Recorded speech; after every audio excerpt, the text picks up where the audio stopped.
All right, today we're going to dive into a topic that's pretty fascinating and maybe a little out there. We're talking about a world where your own personal healing might be deeply connected to the memories of your ancestors. So let's get into it. I want to start with a question that really gets to the heart of all this. Just think about it for a second. What if the struggles you face, some of the anxieties or patterns in your life, didn't actually start with you? In this explainer, we're going to explore a framework that says exactly that. It's a way of looking at our personal challenges as things that might be linked in some way to the generations that came way before us. So where do we start? Our journey begins with a pretty unique therapeutic practice, one that's all about bringing these hidden family dynamics right out into the open. It's called a family constellation, and you can almost think of it like creating a living, breathing map of a family system. But instead of just names on a piece of paper, you use actual people to stand in for family members. And what this does is allow all these unspoken truths and tangled relationships to literally come to the surface. So how does it actually work? Well, a client comes with an issue they're facing. Then, total strangers in the room are asked to represent key people in their family. As they're placed around the room, a hidden dynamic, some kind of pattern, often becomes crystal clear. But here's where it gets really strange.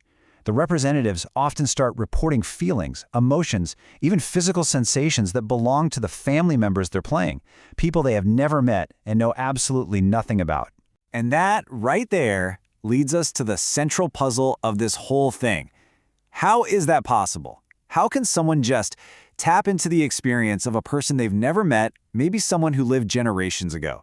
This is the mystery we're really here to unpack. To even begin to understand this, we need to look at a theory that suggests memory might not just be something stored inside our own heads. And that brings us to the theory of Morphic Resonance, which was proposed by a biologist named Rupert Sheldrake. It basically says that all natural systems, and that could be anything from crystals to ant colonies to, yes, human families, are shaped by these invisible organizing fields. And these fields contain a kind of collective memory for that system. Sheldrake himself calls it a collective memory built into nature. It's a pretty radical idea, suggesting that information can be passed down in ways that have nothing to do with our genes. So if we apply this theory, a family has its very own morphic field. This field holds the shared history, the big wins, the traumas, the unspoken rules of the entire system. And the idea is that in a family constellation, those representatives are somehow unconsciously tuning into this field and accessing the information that's stored there. Now, it is super important to state that the theory of morphic resonance is definitely not accepted by mainstream science. We're presenting it here because it's the specific theoretical framework that's used to explain what people observe happening in these family constellations. Okay, so if there's some kind of field of family memory out there, how would we as individuals even connect to it? Well, that brings us to our next piece of the puzzle. This concept is called the Coherent Nexus, and what it does is propose a totally different way of thinking about the mind. Instead of seeing our consciousness as something that's just produced by the brain and locked inside our skulls, it views the mind as this dynamic energy field that actually extends beyond our body, and it's constantly interacting with everything around it. And this slide really shows the difference perfectly. On the left, you've got the common view, mind is in the brain. But the Nexus view, on the right, suggests the mind is an interactive field. And that shift in perspective is everything. Because if our minds aren't just confined to our heads, it opens up the possibility that we can connect to something much larger, like a family's morphic field. So, within this framework, each of us has what's called the interface.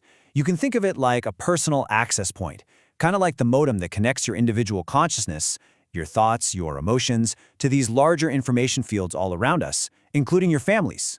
So now we've got our three key ideas on the table. We've got the practice, we've got the information field, and we have the personal access point. Let's start putting it all together. This chart here lays out the entire framework just perfectly. The family constellation itself is the practical tool that you use to explore all this stuff. The morphic field is the information source, that collective family memory. And your interface is your personal access point that lets you connect with that information. So here's the bottom line. The practice of the constellation is really just a method.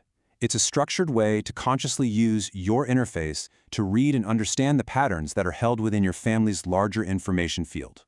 But what is the point of all this? It's not just about uncovering old family stories. It's about creating a real possibility for change right now. So the path to healing, at least within this model, has a few steps. First, you make those unconscious patterns visible. You bring them out into the light. Then, Just by acknowledging what was hidden, you can start to restore a sense of order and balance. And the final step is all about consciously creating new, healthier patterns for yourself. You're essentially reprogramming your own interface. Ultimately, the entire purpose of this framework is to empower you to shift, to go from being unconsciously tangled up in old family patterns to becoming a conscious agent of your own healing, and maybe even the healing of the entire family system. Which leaves us with one final big thought. If our lives are in some kind of conversation with the past, whether it's through memory or genetics or even one of these morphic fields, the real question becomes, how much power does that give us to consciously and deliberately shape a different future?